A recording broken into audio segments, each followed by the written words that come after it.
kalau zot ve thei lo kang em question oh ole kan nei do na pakhat na chanin kha har na lo thleng tur lalpan hu tir dana khan mo hei zol nei ho ten kan ram ta na an mu hi har na nu lo thleng tur tu na isai lalpan hu tir chang khan chimlama tangin har na hi alo in chan do ne e ti hian an tia mitam tak pon hetlam pang hian hoi deuh thup renga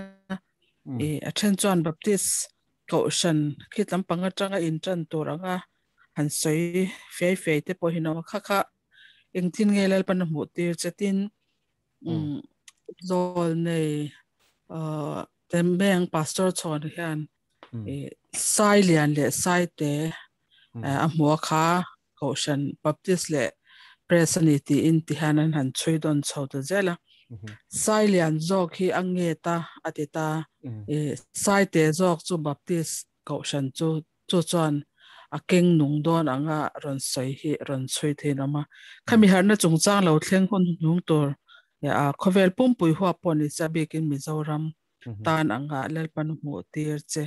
ka engtinge soi zaun theida na mamin shildan ine yamti kha ka question pakhat ni se chumi zo pakhat ka lo zot le theng yamti te ni chu ha lai chungchang khamin shil chang them oh zo na pani zo khai hau to sia kan phal sak meng se ole pakhat na okay ka kan chang phot nge i ni chi na ka thu sei na ka sei tong khan kan don lo hi chu sei lo tur ani adong anomani chuanin sei ro se acha ka van hial bur bur lo ka don ani tlat lo kha kha chu lal pana he harna lo thleng tu min mu ti dan ka soyang pakhat na sang hi le som pathum atang to khan lal pan engkim mai hi ka khai khom chan to tin min ron pe china ta chuan lal pana thu min pe ka chu vai khat chu in lar na kan ti don mi ka zel kan ti don nge ka soi thiam lo ma selangin kamu hi lova bible study hi mi ina kan neya kan chol chung sokin chu chu lal pan min mo tira ta chuanin kamen reng lai lal pan min mo tir chu novel long chu nga omang hian kai hua ti chuan lung kong ka chu alo in khar che to a o hian hi ko na nu berani ti hian awon awani chu ka chan bera chu hey airport a te phaira ma te I lengpui a te po nia ma se lengpui chani lutuk lo mei thea I abik takin phaira ma kwan in Delhi vel atanga thlok chin Delhi airport ti te Kolkata po ni thea Delhi khon war ve ka mani ka tia this is the last call for so and so tia an awa khatiang an awang chi khan ta shia ni chu hey hi ko na nu dung berani he passenger hi kan ko hun chu nga ron thleng man lo ni chuan thlo the nei na tho chwa saranga asoi boy the lo wang khani top me ni kha kha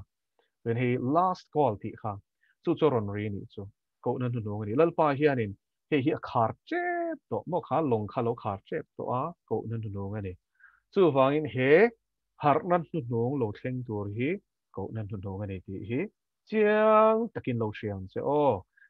he last chance ani don abak chu khar to don ani chu ti chuan chu har na chulal pana thleng tur min mu tir dan chu vision chini in min mu tir ani pakhat chu ka men lai bokin ani delia ka online ani akum ka hre chiang talo sang hi le som pali ani ma na som pathum ka chiang to lo ka lo chin che to lo wa ma se chu min pani te jing ani chu ni tlai ani to khwa athim to a ti chuanin I kan drawing room kan sitting room ka thut line thut thleng thut na bi ki kan ya chu ta chuan ka thua ti chuan ka ding lama hian lal pan thil min mu ti ta a tharau ko vel ani ka meng reng ni chu chu mi tum po chuan ka mu thlum mi lo ta chuanin thim lu tuk ai mi thon an ti ko thi mai zo na po da ila eng ma kan mu lawang ti tu khopa thim ka mu wa chu mi kara chuan spotlight kan ti eng a thim ne na in kal bur khan a eng a chu em thunga chu chu eng ta phut mai ni chu ti chuan thim a om te chuan enga pathian na tho lo thlenga chu an lo comment wal vel chen khat chuan nai an tum lem lova chung te chu lalpan a khoi don lo ti hilal pan siam takin min share tira ral khata changa lo soi se la lo sel kwal ve la lo analyze kwal ve in the thing fashion lo chip kwal ve ho kha chu a khoi mi lo ni ma se nun tui hal tak tak kha spotlight eng lu tuk pathian eng nun na enga zuang lu tu te kha chu eng anga sual na phur na sat po ni ro seng lal pa na lo phel sak peka an lo zalen tu ka ni chu lal pa chu fiken om lo se ka soi zong po hian tharau thiang lim hi ron chet up ke ma hian chu chu lal pan eng ti kum nge ai zo la ka ron so nuwa atakin min tem ti to ani khat khami zan ron tel te kha chuan in la hriang chu ya an ming kan soi ron lawa te rol te ho an ni a ta chuan chu spotlight chu ka men rai reng chuan in pin dana chuan ron eng ta phut mai ni chu a ro pui lu tu ka nau te u ron chho pat ro la va na in honge tin ka kowa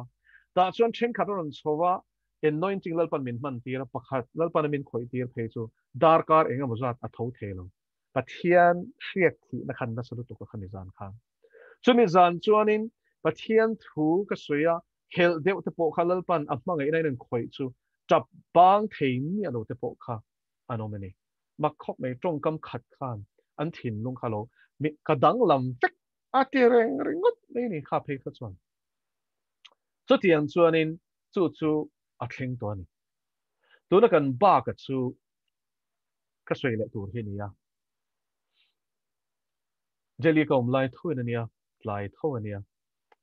chuan bang lam hoi hian thu thlenga hian ka thua ni chena ka soi chair lo zo kha khan ka pa zo na chi hen bang plen top hi oma chu mi phe na chuan lal pan tharau kho vel chu kam har leng lai chuan min hu ti le ta ni har na chu tui phone sang tak rang ka chak rong